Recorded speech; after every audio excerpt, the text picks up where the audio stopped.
Welcome to the Awards Heaven podcast. I'm Tony Ruiz. I'm Rob Reiner. I'm Charlie Bright, and just to clarify about the ruckus that I caused last week, I called that user a maggot. Maggot with an M. I'm really glad that you cleared that up. Thank goodness. Yes, By the way, what the hell is going on at Tony's house with all the wrapping paper? Oh, that's horrible. That's terrifying. There's a lot of wrapping to be done. Oh no, we've done most of it, but my husband likes to add a couple of last-minute presents. He prides himself. My husband will tell you he's done with shopping October 31st, and for the most part, he is. But then he just keeps going. It's a problem that he has. Anywho,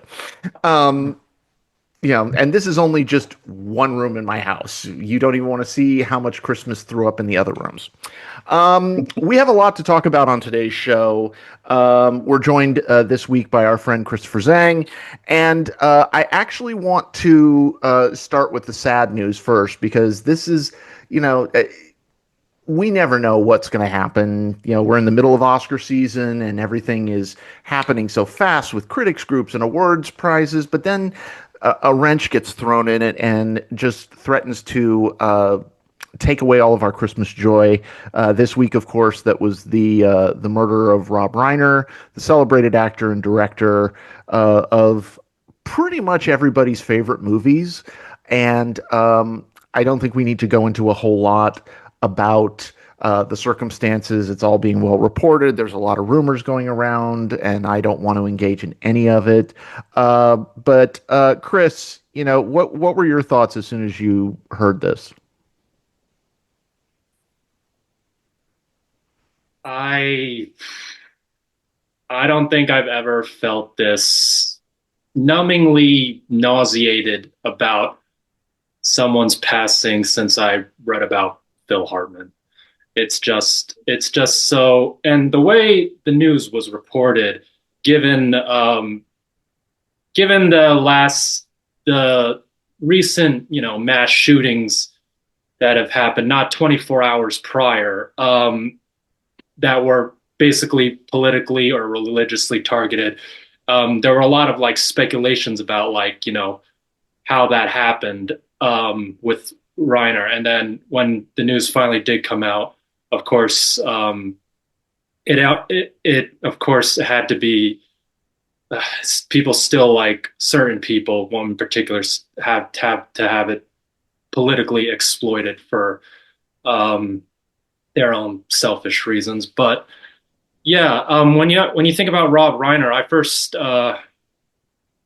saw him when I was a kid on It's Gary Shandling's show, when they did a little parody of Stand By Me, a film that I didn't see at that time. And now when you just look, and that made me want to watch scenes from All in the Family and a lot of his sitcom work, and then to see how he transitioned to being this celebrated filmmaker that has, when you think about all these genres, like the rom-com, the Stephen King adaptations, the mockumentary comedies, the courtroom dramas, Rob Reiner helped redefine and contribute and reestablish those kinds of genres, and to make them so much more worth exploring. And it's such a tragic loss. Even the writers he worked with as a director, like Nora Ephron, Aaron Sorkin, Jamie Lee Curtis's husband, William Goldman. It's just this guy. This guy could have done it all, and he still continued to do it all, even up to his recent guest appearance on The Bear. And it's just such a tragedy. Yeah. Yeah. Just everybody go. Just, Rob, you go ahead. I don't want there to be I don't want to ask questions here. I just want to. No, I hear. This is my perspective. So It's been a pretty rough last few days around the world because of what happened at Brown University and what happens, it appears it happens every day in the United States with gun violence, and what happened at Bondi Beach, which is literally 20 minutes away from where I am right now. And if you think about the happiest place on earth or in your own world, what's the most iconic location? For Sydney, it's Bondi Beach or the Opera House. And for this to happen, for this horrifying, disgusting terrorist attack to happen where people were just being mowed down by two lunatics, has really shaken most, if not all, Australians to their core. And unfortunately, we are now living in a society, all of us, which is so deranged and so politicized and polarized, and which I blame on a few certain people who have all the power, that nothing cannot be politicized anymore. So within hours of the news break, and we're getting political now, everybody, by the way. If you don't want to hear it, then please skip ahead. But I think this needs to be said. Within hours of the news breaking, President Trump posted on social media politicizing the tragedy, bizarrely framing this murder, double murder, somehow rooted in Trump derangement syndrome that prompted bipartisan condemnation for him exploiting that. And it reflects an alarming trend. Certain media and political figures who are visibly outraged by the rhetoric around Charlie Kirk and the perceived celebration of his assassination have been conspicuously quieter about a sitting president who should be held at the highest standard, mocking an actual murder, and in such horrible circumstances, given it was the son who was accused of doing this. And the difference between performative outrage and principled moral consistency matters, right? And targeting private citizens or pundits is one thing, but when the president uses a real tragedy to score political points, just like it is now happening here in Sydney with the opposition party blaming the government for two lunatics shooting a bunch of Jewish people, Jewish Sydney-siders celebrating Hanukkah. It's like civility's gone, and we now live in a cesspool, which I feel like really started to become problematic when that orange-faced psycho came down the escalator 10 years ago. That's where I'm at. I'm really upset about what happened with Rob Reiner. He's a legend, right? And nobody deserves their murder to be mocked by anyone, let alone someone who is probably the most powerful person on this planet. It's just disgusting. I wholeheartedly second everything you said there, Rob. It was, I mean, it was one of those surreal moments when I think it was, I first learned about it in our group chat when I think it was you, Tony, that posted that there was a murder, that they had found two bodies at the home of Rob Reiner and Michelle Singer Reiner, and that the victims were a 78-year-old male and a 68-year-old female. And we were like, oh Christ, that's their ages. I texted my mom and I said, I think Rob Reiner died, and she was completely gobsmacked of the whole thing. The one that it reminds me of, it's interesting you mentioned Phil Hartman on that, Chris, but for me, this brought back memories of when the word came down that Robin Williams had passed away. I was about to leave from work when that happened, and I was so gutted and in absolute shock that I just literally sat at my desk for like 2 hours, just processing that. And that's kind of how I felt with this.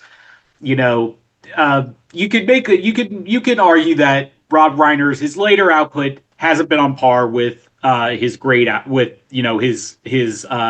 in the 80s and the 90s, but you can't take away that run of movies he had in the 80s. This is Spinal Tap, The Princess Bride, Stand By Me, When Harry Met Sally, A Few Good Men, Misery. That's just like, I mean, that is someone who's firing on all cylinders. And I think it's something that doesn't get mentioned enough with Rob Reiner was how great an actor he was. And not just All in the Family. I think one of his greatest roles is as Leonardo DiCaprio's father in The Wolf of Wall Street, where the phone rings while he's trying to watch something, and he goes, "What the f- is going on here? They know not to fucking call on a Tuesday night at 8 o'clock." And then he picks up the phone. "Oh, hello, how are you?" It's just like it's one of my favorite. Just absolute. No one got pissed off like Rob Reiner got pissed off. That was epic stuff to watch, and I love that I'll be able to watch that and still get a good smile on my face. I saw his last movie. What was the sequel to Spinal Tap, which was great. I saw it in theaters a couple months ago. Me and my mom, we went and saw it, and we just laughed our asses off. And it's tough to pick a favorite, but I think I got to go with This Is Spinal Tap. That is just one of the great and really was pioneering with the mockumentary format, and is just, there's so many classic comedy moments in that movie. And it's just a sad thing all around, and we wish nothing but the best for his kids that are having to, not just his two other kids, but also he when he married Penny Marshall back in the 70s, he adopted her daughter. So it's a very sad thing for her as well. Just a sad thing all around. Yeah, I there are so many things I want to say, and so I'm gonna try and just really keep it concise. I think so many of our favorite films, we've talked in previous podcasts about like box office does not necessarily equal longevity. Nobody, and I'm stealing this totally from my friend Alonso Duralde, who basically was talking about how nobody ever quotes Avatar. But everybody quotes Spinal Tap. Everybody quotes When Harry Met Sally. Everybody Please go up quotes to 11. Stand By Me. Yes, yes. We'll be You saying can't handle the that. truth. Yeah. You can't handle the truth. The American president, which I would argue we would not have a West Wing. We wouldn't have the West Wing, the TV series, without the American president, which is, in my opinion, just a masterpiece of a film that gave us not just Aaron Sorkin's voice, and I don't think we'd have Martin Sheen playing Jed Bartlett without his role in The American President, but I also think it's Annette Bening's best performance in that movie. So there's the film side, there's the acting side, there's the activism side. I think most people don't realize that we would not have marriage equality in the United States, and this is not hyperbole. We would not have marriage equality in the United States without Rob and Michelle Reiner. They were the ones, after the passage of Prop 8, that really made it their mission to get marriage equality for everybody. They threw their resources, they threw their names. They're the ones that actually connected Ted Olson and David Boies, the two lawyers from the Bush v. Gore case, and from opposing sides, and got them to get that case in front of the Supreme Court. And so when I hear, I'm going to not just, completely ignore, our despotic, brain-addled maggot of a president. I'm not just going to ignore him, but I'm also going to ignore some fringe elements in the Oscar blogosphere that have either made this about them or have looked to make this some sort of false equivalency as, Rob Reiner's death is bad, but the left is worse. Shut the fuck up. You brain-addled loser from Loser Town. I mean, what is wrong with you? Certain people suggesting that Rob Reiner should have had his own son killed. What is wrong with you? But those people are fringe voices for a reason, and they have to look at themselves in the mirror, as I'm sure they often do because nobody else wants to look at them, and live with themselves. So that's that. Now, on to happier news. The Oscar shortlist came out. What a segue. I know. There's just no easy way to There's no other segue way out of to. that. No. Um, Having had a chance to look over, Sinners and Wicked for Good got 8 mentions on the short list, and followed by Frankenstein and F1 and One Battle After Another. I don't put I put some stock in the short list. I don't necessarily go crazy over them. What are your guys' thoughts? Charlie, we'll start with you. Well, it's interesting. So my pieces, I just had pieces published today on Gold Derby, outlining mini synopses of all of the finalists in the 3 short film categories, and it looks like it might be a bit lighter than usual. I mean, there's still always the one I've always said that the category that's the hardest to watch all of the nominees for is the documentary short category because it's just basically 5 short movies about how everything is awful these days. But there are some good ones that actually feel like they are a bit lighter, and I'm excited. And I'm excited to watch. There are a good amount of them you can see either on YouTube or on PBS or HBO Max or Netflix. So I highly recommend that you guys go check that out. I thought it was interesting. I think one thing that really stood out to me is was in the short list for casting, and that was seeing the secret agent there. And I Yeah. think that that might be a big uh, uh, uh, what's the word I'm looking for? A big Passion. Bellwether? Bellwether yes, movie. Passion. bellwether. Yes, bellwether about that movie's chances and possibly getting into things like screenplay and picture, so and director. So that's something to keep an eye on. Mm, okay. Rob?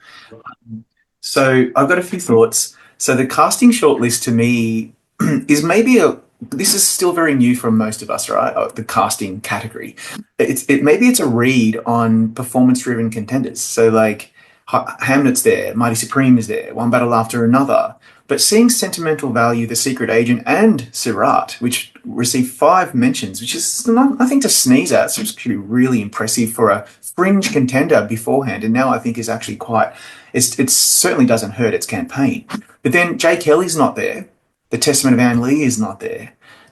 Which, by the way, that latter film didn't even make it into the song list for Daniel Bloomberg, who won the Oscar last year for The Brutalist. So that's something that I think we should pay attention to.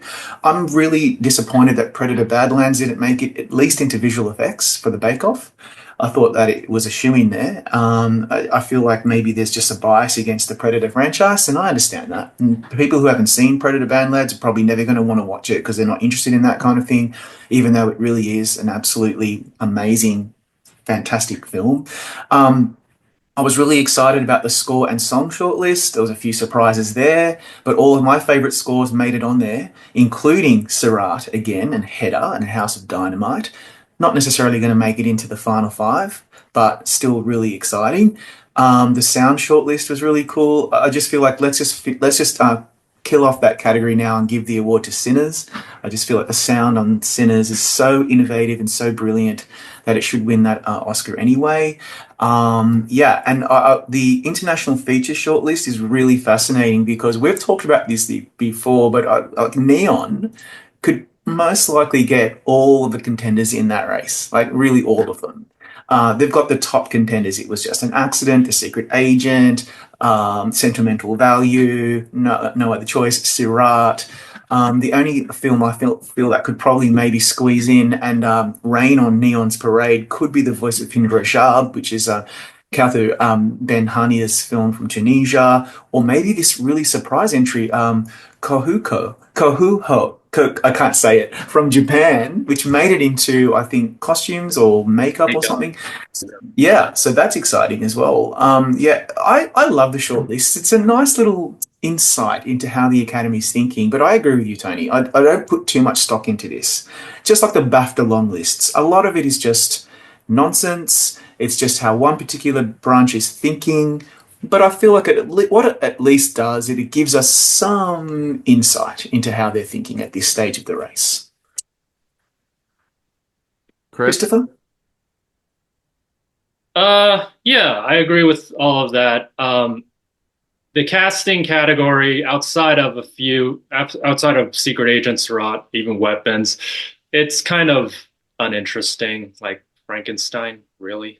But yeah, I am. Sir, the big headline is Sirāt because as we've seen in the last few weeks, it's been getting these like random surprise sneak nominations and all these award bodies in these different technical categories: sound, score at the Globe, sound at Critics' Choice, and now it's really on a uphill trajectory, and it really makes you reevaluate the international feature category, especially given no other choice did not make anything, not even cinematography, even though they shortlisted Song Sung Blue for some reason. But yeah, it really makes you think like how in terms not only of what makes it in, but what missed. Like Ann Lee completely blank, Jay Kelly completely blanked except score. And as far as Wicked for Good, it's none of their inclusions are necessarily surprising. Doesn't make me think any differently about how that film may or may not perform in the coming weeks when the industry and the Guild Awards chime in. But yeah, it's definitely something to reevaluate, especially like with what missed and what is now like gaining momentum. Yeah, I mean, when I was looking through the short list, I love how Train Dreams still keeps making its presence known. Um, I was a little kind of shocked that Weapons didn't get into makeup and hairstyling. I was like, Yeah, really? really? That's interesting. Over those Um, other films? Yeah. yeah. But the one thing that I think, oh, and by the way, it's clear that the music branch is still, hankering to give Diane Warren another chance to lose. Um, Uh, Poor Diane. it's like, Relentless. I It is don't even know how that relentless. was. And I love Diane. I love you. Please don't come for me because I'm actually scared of you. But I don't understand. Like this, I believe was just part of the masterclass series. I'm like, how is this even eligible? I mean, it must be. It got in there somehow. Um, I of course always look to the documentary feature. I love that the Perfect Neighbors on there. I was a little upset that Raoul Peck's great documentary about George Orwell, 2+2=5, didn't Mhm. make the short list. But, it's the documentary category. I feel like it's always going to be a source of irritation and anger. But what was really interesting to me, Rob, I just had this thought when you were talking about, or maybe Charlie, it was you. See, my brain is mush today. Um, Talking about the international feature category, um, I wonder if there is going to come a point where the international feature category goes away and it just becomes, kind of folded into the best picture category. Do you think Yeah. that could ever actually happen?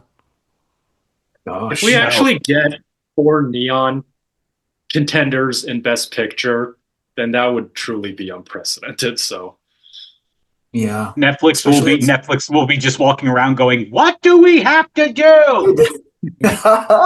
it's so true. And but I can't see international feature ever going away. But yeah, look, eventually, if we see so many foreign language films nominated in the top category, what's the point of having it? And also in such a strong year for film, to have so many foreign language film contenders in the running or in the conversation is so encouraging. They're all so good. 10 spots may not even be enough for a change in Best Picture, when I would never normally say that. I don't know. Well, that's actually a I perfect segue. Oh, go ahead, Charlie. well, I was just gonna say I don't see international feature ever going away at this point. I think I think there's too many. I think there's too many, especially with the fact that you have all these organizations that are recognized by the Academy as the official submissions for that. I think they would have. I think they would lose their mind if that happened. Although, I mean, it's fun to see foreigners lose their mind. I mean, that's why that's the only reason why Times Square is even remotely worth going to. But I. I think that category is safe. I wonder if, like what we were saying. I think we were saying this either last week or 2 weeks ago that if Neon gets all the slots in there, that would be one of the most. This is a studio that in just under 10 years of existing has pulled off two Best Picture wins, and I think that would if they were to get all the slots in that international feature category, that would be their crowning achievement. I also Yeah, and want to kudos. say, I also want to say, like, the Globes and the Critics' Choice and the BAFTAs, they expanded their acting categories from 5 to 6, and there's not a lot of international performers that make it in those categories. So I think like if for something like for international feature to like truly like have its impact, I think a lot of their actors that aren't like known American stars like Elle Fanning and Stellan Skarsgård, like a lot of truly international performers like deserve to like make their way, especially in a lineup of 6.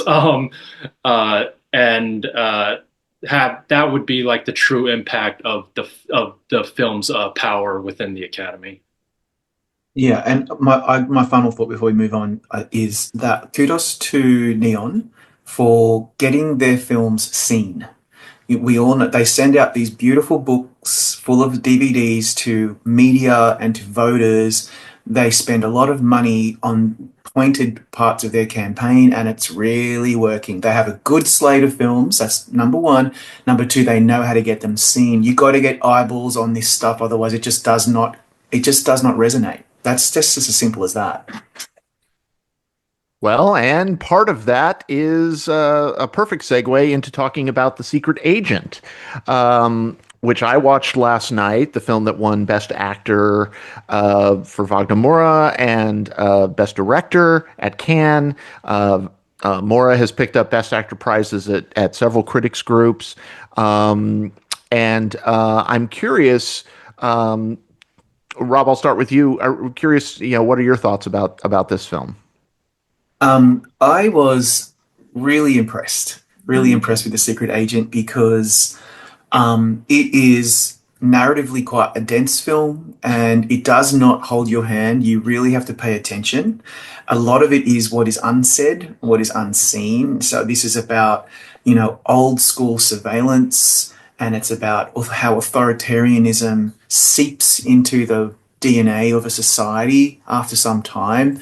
And, this man who comes back to Recife, this city in North Brazil, and he knows that he is so he's always being watched by various informants within the community. It is, so that whole narrative structure of the film I really, really enjoyed. And I feel like it was quite prescient for what we are looking and dealing with now. But putting all of the story aside and the performances, which I think are all wonderful, I just love the way that this film was shot. And just stylistically, I felt like it was the closest thing to a foreign language Martin Scorsese film that I've ever seen. And that is an absolute compliment. It is just, I thought it was just electrifying. I was really surprised. And there were parts where I was thinking, I don't really know what's going on. What does this mean? But once you get to the end and maybe you do a bit of reading on it like I did, it really all congealed for me. And it really works. I mean, Wagner Moura is astonishing. He must be nominated at the Oscars. Please. I want this nominated in Best International Feature, Screenplay, Director, Actor, casting. Yeah, it's just awesome. A Brazilian filmmaking at its best, just like what we saw last year.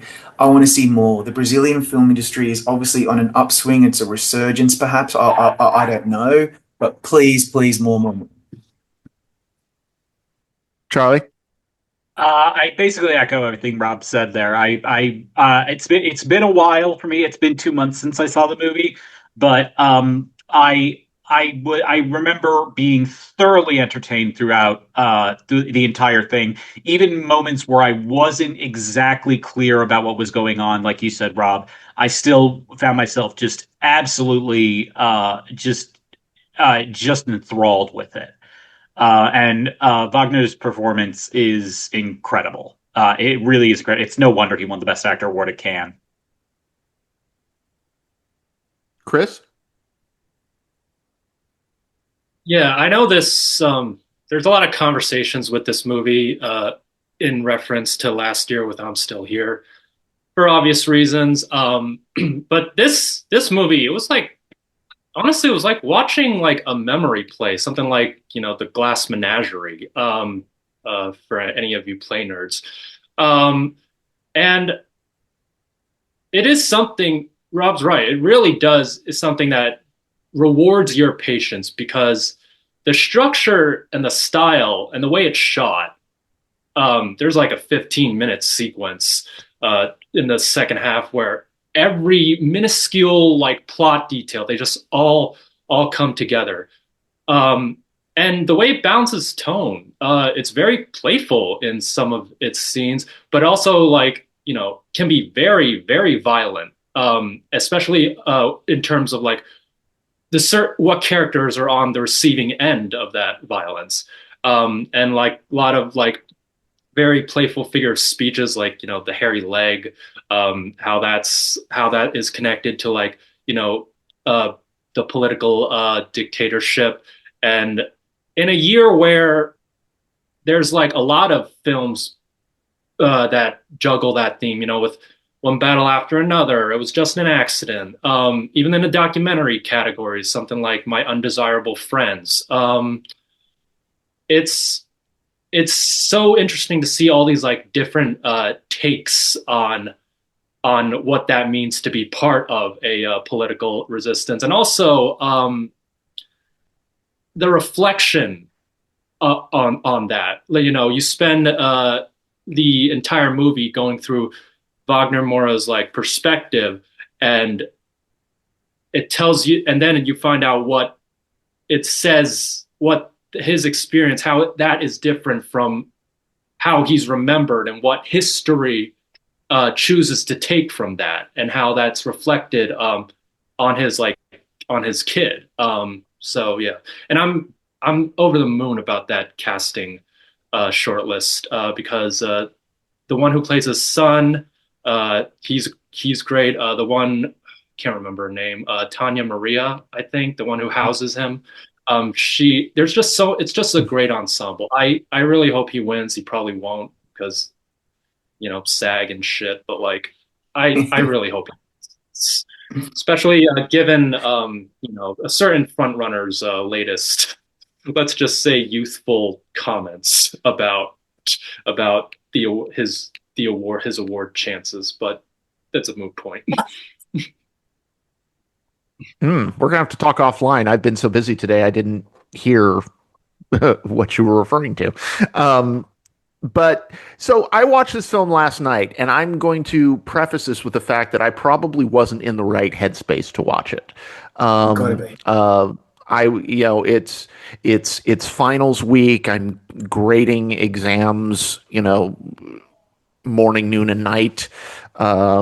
So I was a little bit impatient with this film, and I feel like I need to wait until I'm on my winter break and give it a real shot. I think it's beautifully shot. I love the composition of the shots, especially the jumping back and forth in time and things like that. I think Mora is absolutely fantastic. I was a little impatient with where it was going. There were moments where I'm like, what are we doing? Some of the surrealist aspects, particularly the severed leg. Watch the film, you'll know what we're talking about. I that didn't work for me, but I think again I wasn't in the right headspace to watch it. Um, it didn't grab me the same way that it was just an accident or sentimental value did. But I respected the craft. I have nothing to actively dislike about the film, the way I did with Sirāt. Um, but I'm going to give it another chance. Just when I when it's not 50, when I don't have 50,000 things on my to-do list. But I do think that we are due. I think Mora's performance. I think it actually there's a lot of connective tissue between that performance and my other favorite performance of the year, which is Joel Edgerton in Train Dreams, because both of these films I feel like are a lot about memories and how we see things through our lens, whether that lens is accurate or not is up to somebody else. But I really I respect this film a lot, um, and I think in the right headspace, I can revisit it and look at it from that perspective. Speaking of Oscars, one thing that we really didn't talk about is what were your guys' thoughts on YouTube uh, winning the bidding to be the home of the Oscars after, I mean, the Oscars have been on ABC since 1976. It's been my entire lifetime that the Oscars have been on ABC. Yeah. And in 2029, they're going to YouTube. I mean, what do you guys think, Chris? After their 100th ceremony. Um, Look, in terms of accessibility, global accessibility, and Yeah. the fact that like you don't, there's no resistance, and there's like of like time or no streaming service crashing or like subscriptions that need to be done to watch the Oscars. I'm happy on that front where like more it can attract more viewerships. In terms of how it will mesh with the influencer era, the growing influencer era that is coming, I could do without that, but that's kind of sort of an inevitable sign of our times. And but in terms of like the impact of the Oscars, like the core impact, I'm sure that's not going to go away anytime soon. I think. I don't know. Shit. So Yeah. Rob? Yeah. I couldn't believe it when I read that. Again, Tony, you were breaking news for most of us in the Gold Derby group chat. Um, Growing up, I was always really worried about where I was going to see the Oscars. Obviously, I live in Australia, and so it all depends on international streaming broadcast rights. It was always contingent on that, and it used to be that we would have to wait until nighttime to watch it on one of the broadcast networks. I'd have to go into kind of some kind of black hole zone, so I wasn't spoiled. And then slowly, we started getting it live on one of our networks. When the SAG Awards moved to Netflix, I thought this is wonderful because it's just accessible now to everybody who has Netflix. This is even better. This means everyone around the world can join in on the this the most incredible to me cultural milestone that the Oscars are every year. A lot of people say the Oscars don't matter. No, no, no, I don't agree. I think the Oscars are special. They're a time capsule for where the particular film industry was at that particular time. Yes, a lot of films and performances miss out. So what? Okay, I get that. But I love it. I'm very happy. And I hope that it means that the Oscars will become even more of a cultural force as opposed to what they are now, which is a bit of a dinosaur on ABC. Who cares about the broadcast networks anymore, honestly? Like in a few years' time, that they maybe will just cease to even be relevant. And look at CBS News, for example. That's just a complete shit show now. And maybe the rest of the broadcast networks can just continually play repeats of CSI Miami and leave it at that. Charlie. Um, yeah, I'm kind of on the same page there. I think that I didn't know how to feel about it at first, but what I think is going to be I think after we see the first couple of ceremonies on YouTube, I think I'll have, so it's going to take several years for me, but I think I'm very interested to see what this does to how they approach the ceremony, because uh, are there going to be commercial breaks? What are they going to be? How are they going to structure a ceremony now that they don't have to worry about cutting into local news coverage? And that they don't have to worry about that at all. They could just do the ceremony the way they want to. And there are potential pluses and minuses on each side of that. But I'm very eager to see how this pans out. I really just want there to be on with it on YouTube. I want them to have no 7 second delay, no bleeping. Well, it's got to be Um, uncensored.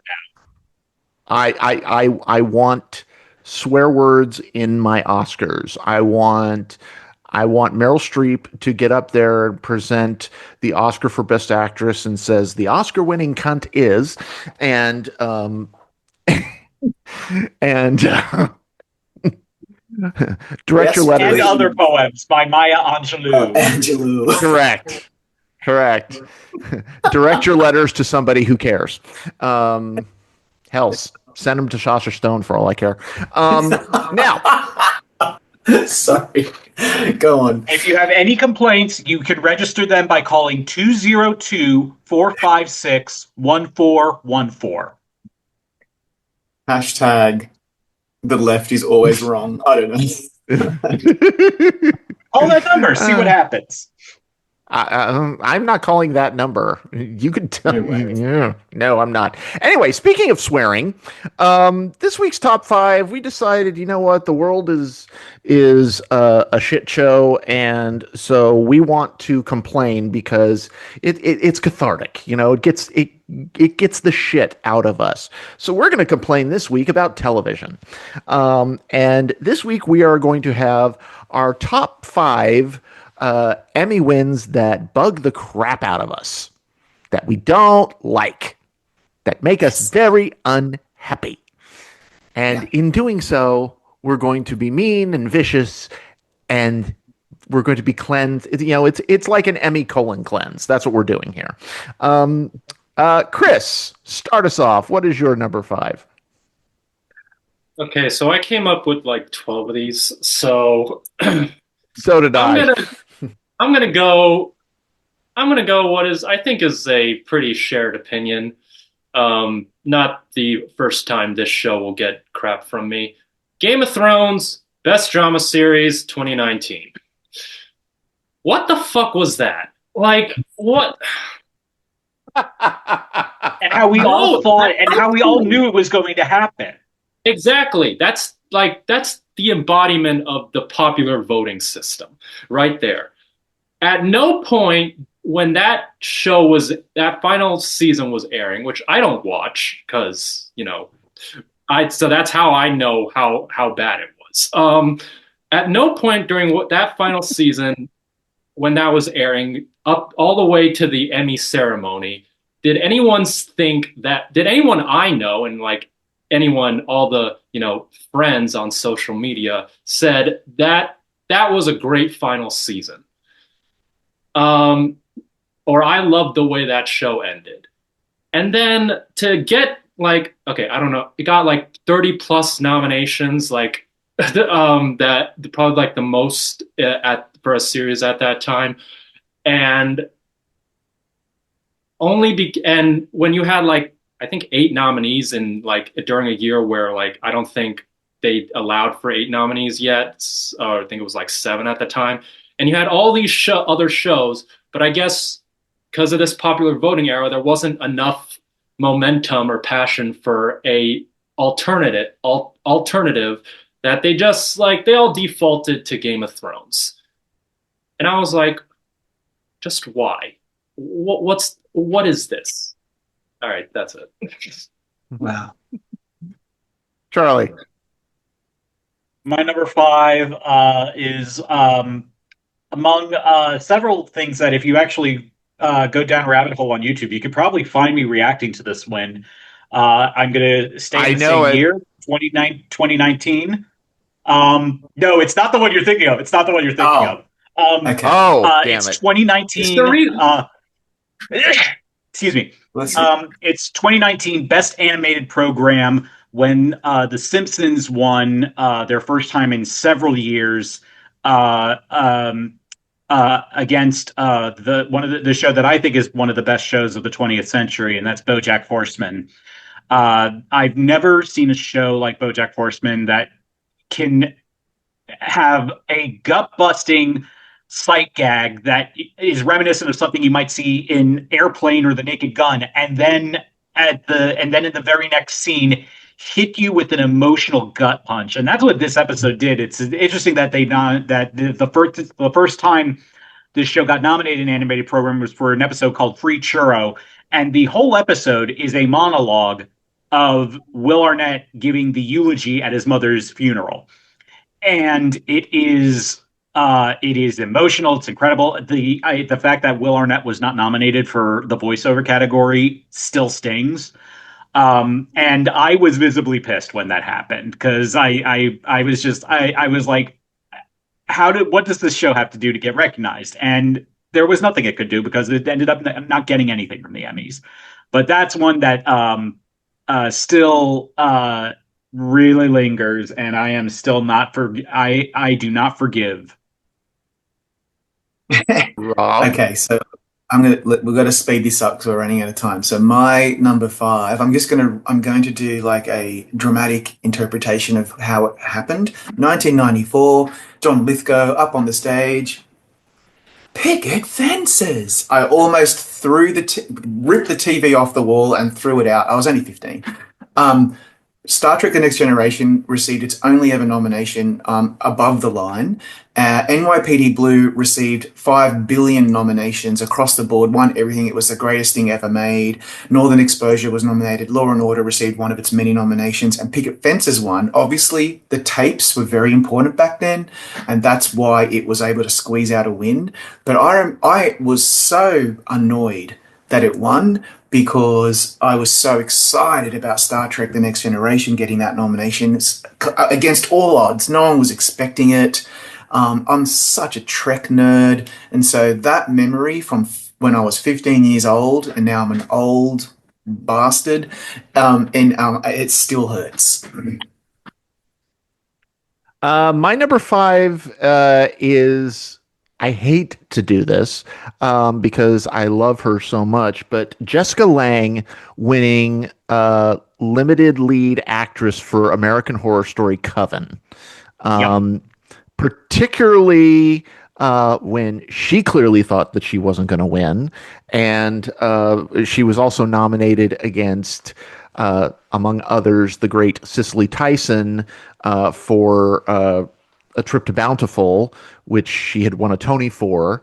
And yeah, I just, no. And she won it basically for the first episode where she's chewing every bit of scenery. But like many Ryan Murphy shows, is, after episode 4, Coven is nearly unwatchable. Mm-hmm. Chris, number 4.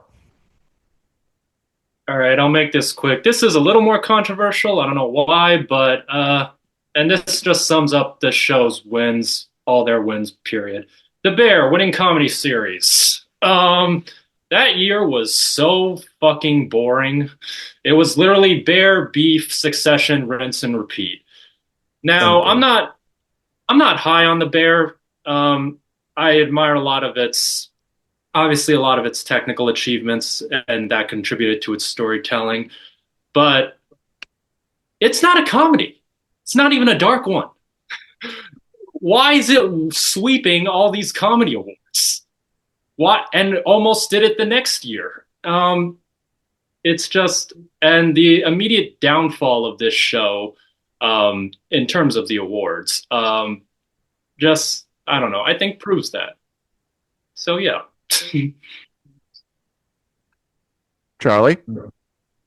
This is an interesting distinction for my number four because this is one. This was a win that I was actually in the audience at the Microsoft Theater for. 2017 comedy supporting actor. I hate that Alec Baldwin has an Emmy for playing Donald Trump on Saturday Night Live. It was so bad. It was just, it was, I could deal with it during the campaign, but then when they made it the permanent fixture during the Trump's first term, I could not stand it.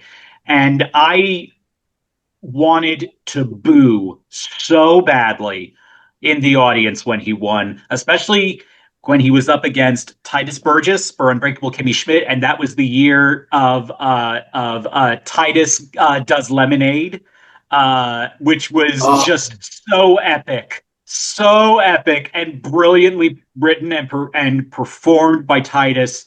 The fact that he never won anything for that character still stings. It was the most uncomfortable I was during that ceremony, with the exception of Roger Ailes' inclusion in the in memoriam reel, which was the most uncomfortable 3 seconds of silence I have ever experienced. That's my number four.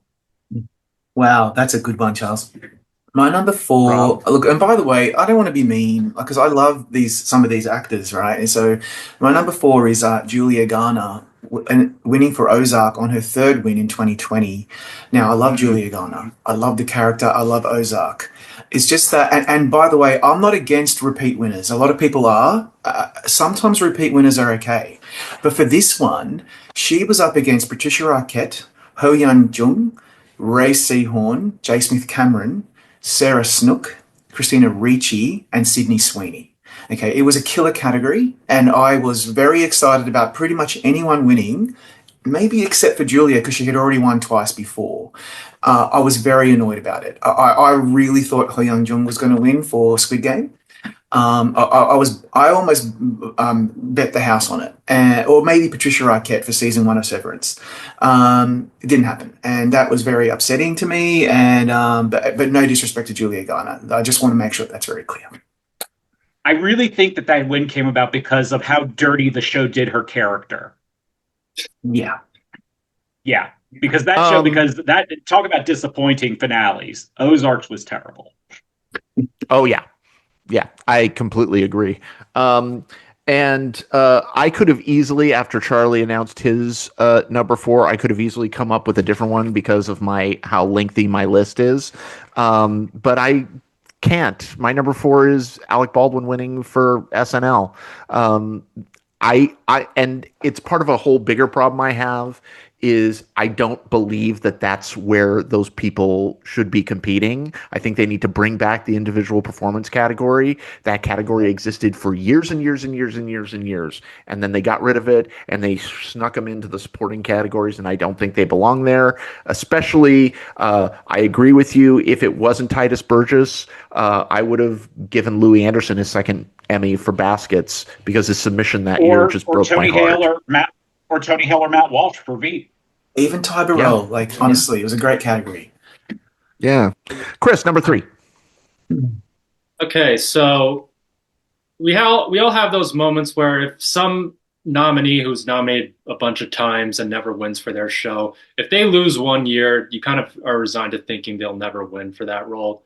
And that is James Gandolfini winning in 2001 over Martin Sheen for The West Wing. This is entirely strictly based on episode submissions. And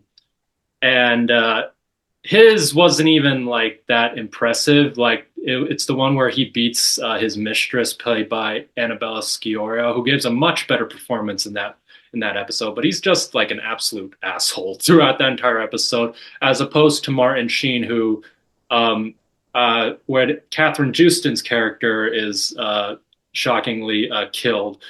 He has the church scene where he curses at God, and it's just such, and all while deciding whether he's going to run for re-election. and it's just a very emotionally powerful performance. Martin Sheen does have an Emmy for Murphy Brown, but he never won for The West Wing, and it was probably the only actor that didn't. So, yeah, I always said James Gandolfini lost for the years that he probably should have won. Yeah. Except I love Whitecaps. that. I That's a love perfect that. submission. Yes. Mhm. I love that choice. Charlie, number 3. My number 3 is actually going to be a bit of a cheat. It's 2 categories, but it was the same year, and it actually is one where the same episode beat out the one that I think should have won in both of them. 2011 drama lead actor and writing. We see episodes of television that we could tell they've written this episode to get someone an Emmy. We saw that all the time with David E. Kelly shows, especially with James Spader for The Practice in Boston Legal. But and a lot of times we're like, okay, but very rarely does it hit and truly turn into one of the best episodes of television. And that's what The Suitcase was for Mad Men. That episode is absolutely incredible, and it should have netted John Hamm his Emmy for lead actor in a drama, and it should have won writing, especially considering Mad Men had won, I believe, had won writing each of the previous years at the Emmys. So the fact that it got beat out for the sentimental feelings people had for Friday Night Lights and that finale really just rubbed me the wrong way. And don't get me wrong, I love Kyle Chandler. I love that. I'm glad he has an Emmy. I just don't think it should be. It should have been for this. This was a serious miscarriage, and I still remember watching that episode and just feeling like I had watched one of the most incredible pieces of television I've ever seen. That episode, The Suitcase, still holds up. I still send the GIF of to people of John Hamm going, "That's what the money's for." Yeah. It also has the great line of the incredibly racist Mrs. Blankenship about the about the boxing match that I won't repeat here, but it's still like is immensely funny because of how dated it is. Yeah, I can't abide by that. Well, I'm going to continue on with the best lead actor in a drama series theme. And both Chris and Charlie, you both touched on this, but I'm looking at 2007 when James Gandolfini lost the award for the final year of The Sopranos, which to me, just so in case you weren't aware, is to me my number one show of all time. Um, James Spader won for Boston Legal over James Gandolfini, Hugh Laurie, who never won an Emmy for House, Dennis Leary for Rescue Me, also never won an Emmy for Rescue Me, and Kiefer Sutherland for 24. I almost turned off the Emmys, and I'm pretty sure that was the Emmys in the round as well. Yes, it was that year. Yeah, they did a tribute to The Sopranos. I mean, it was just a Sopranos fan's wet dream, that whole Emmys, and yet James Gandolfini was not able to beat James Spader for Boston Legal. Really? That's a real. I did That's love a when really James good Spader one. got up. I did love when James Spader got up on stage and he says, "I feel like I've just stolen a big pile of money from the mob, and they're all sitting right over there." Yeah. Yeah. My number 3, I'm going to go back to 1997 and Armand Assante winning lead actor in a movie for Gotti. That performance and that movie is so nothing. I don't even think Armand Assante is that good. He's doing like the most stereotypical, like, hey, what you gonna do? I, I wanted him to break into. There was this old song that used to happen called "What's the Matter You." I wanted him to. Yeah, thank you. But the fact that he beat Lawrence Fishburne, who was nominated for Miss Evers Boys, and that movie is wonderful. At least Lawrence Fishburne won an Emmy that night because he was one of the producers on Miss Evers Boys. But yeah, still not happy about that one. Chris, number 2. All right, I'm going a year prior to that. All right, so I can understand and justify most of Frasier's Emmy wins, more than I can than the Emmy wins of Modern Family. But 1996, when Frasier won for writing for the Moon Dance episode where Daphne and Niles go dancing, I actually rewatched that episode in preparation for this to make sure I didn't miss anything. And this episode had 8 writers on this episode. And I was like, and I watched it and I'm like, outside of like a few obvious Frasier puns, it wasn't that funny. For an episode to have 8 writers on it, it has to be, I think it has to be something like really spectacular, like, the Ski Lodge episode or like the contest from Seinfeld. And this was just it was just fine, but writing like over the Soup Nazi from Seinfeld, which was nominated, over 3 episodes of the Larry Sanders Show, which could not catch a break at the Emmys period, but especially in these writing categories where we had like 3 episodes, like multiple years and never won, except for like that series finale. But yeah, directing, I understand, but writing, like I don't get it. Charlie. My number 2, oh man, it was the first year of the popular vote system, and what a way to sour me in the first year of it. 2015 drama supporting actor, Peter Dinklage's second win for Game of Thrones, and it was all because of who he beat. Jonathan Banks gives one of the most incredible performances in the 5-0 episode of Better Call Saul. I just remember watching that and my jaw being on the floor. And I've met him and I've told it. I've met him twice and I've told him this both times. I'm like, dude, you were fucking robbed. That's such an incredible episode, and and what's so brilliant about it is it gives this wonderful character that we got to know in Breaking Bad. It gave us so much more, and and you go back and you watch those episodes of Breaking Bad, knowing what you know from watching that 5-0 episode, and it adds so many layers to what he brought to the character of Mike Ehrmantraut. That last scene with him and Carrie Condon, who we didn't know at the time, and now is this incredible actress, Oscar-nominated actress. When he goes, "Broke my boy,"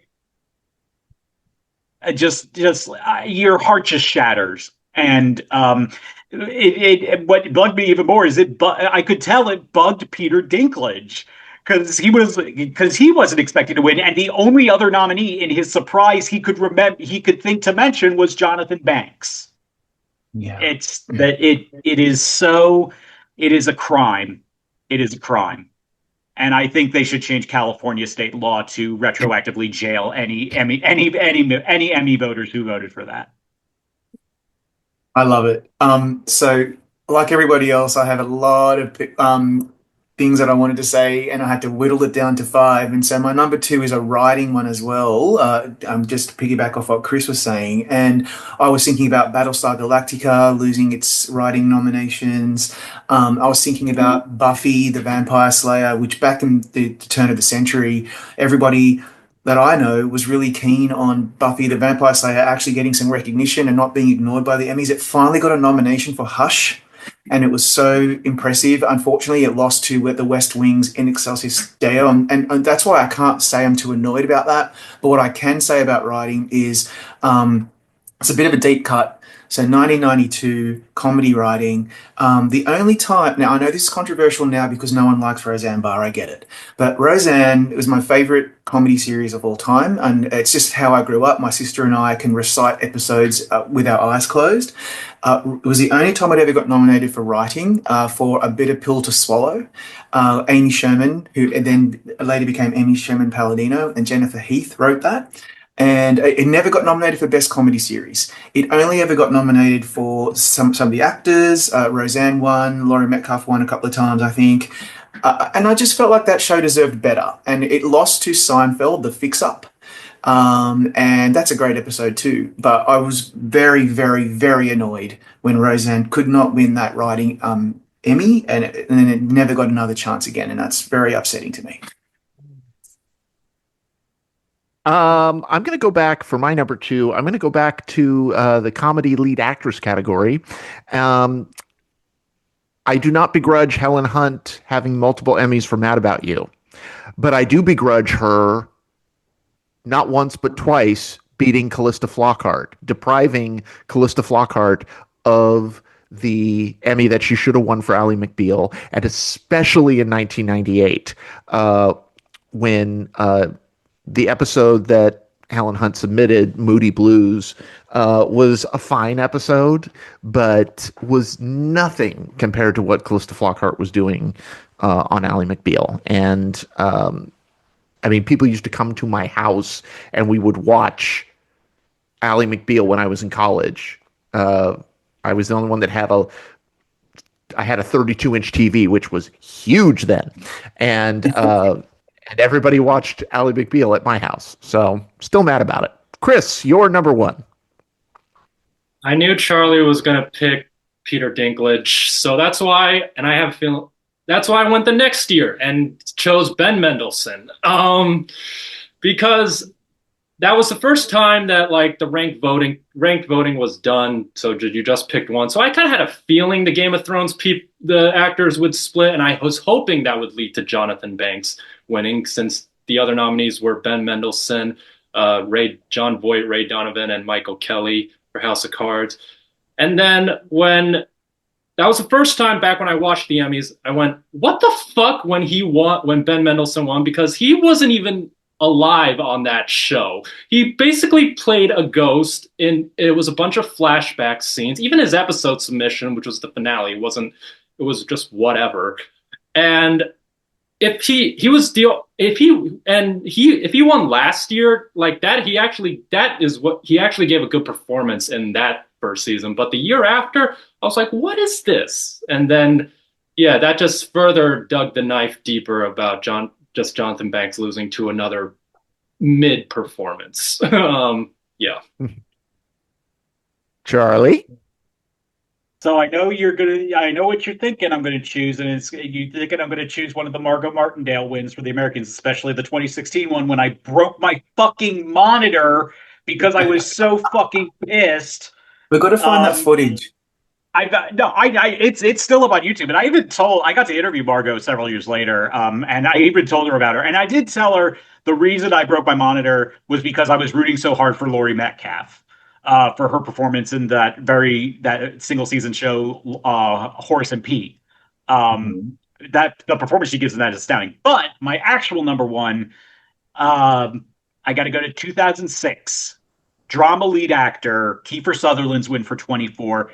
Kiefer Sutherland had in previous seasons to 24's brilliant but batshit insane fifth season. He had submitted well, but this one he submitted the premiere, and there's not much to it. There's not much. And there are other great episodes for him in season 5, but there's really nothing for him in that other than just introducing the season, and it broke my heart because I'm a huge fan of Rescue Me.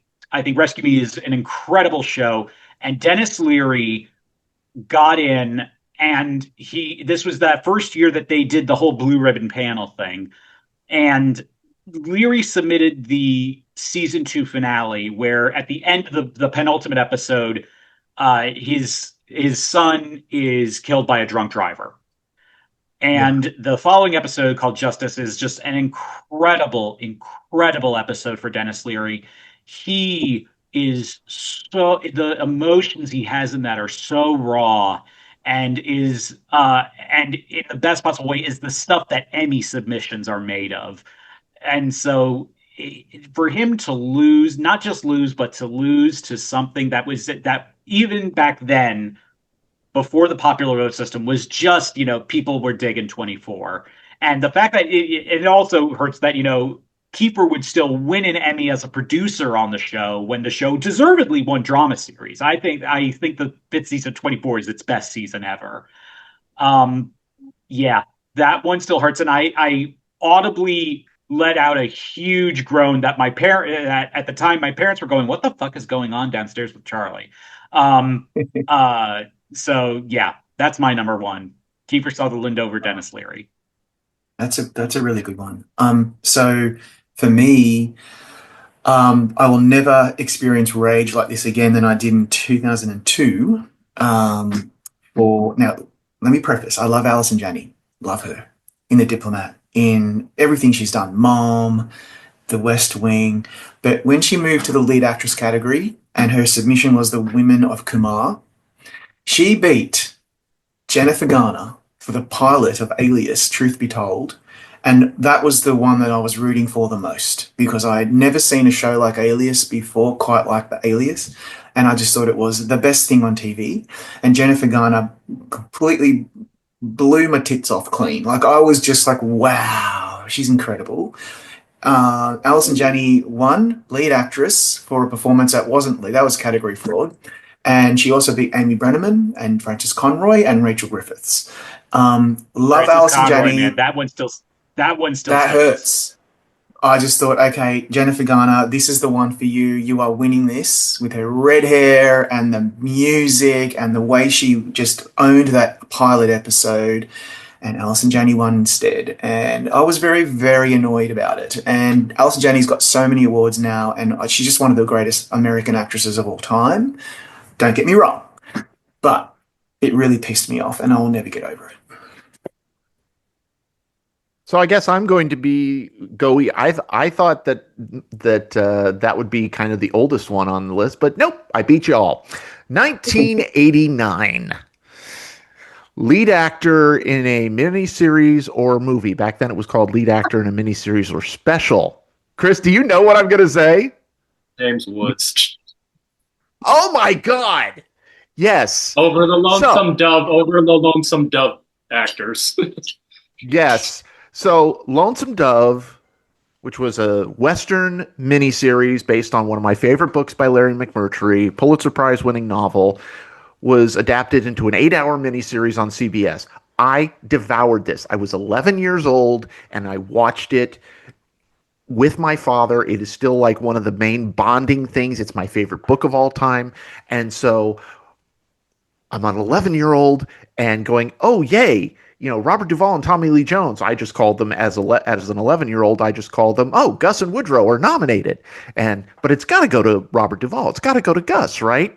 So when they said, and I think everybody thought that Robert Duvall was going to win, and then for James Woods to win for a biopic about the guy, it was called My Name is Bill W. It was about the guy who founded AA. And such a generic performance, whereas what Duvall was doing especially was like just this character who leapt off the screen, and it's still Duvall's favorite character that he's ever played. He says that in every interview, that Gus McCrae is his favorite character ever. It just pissed me off, and especially since James Woods went on to become such a tool, and he already had an Emmy, and that poor Robert Duvall had to wait until 2006 or 2007 when he finally won for another Western. I just pretend that his Emmy for Broken Trail is an Emmy for Lonesome Dove. I thought you were going to say when Lonesome Dove lost miniseries.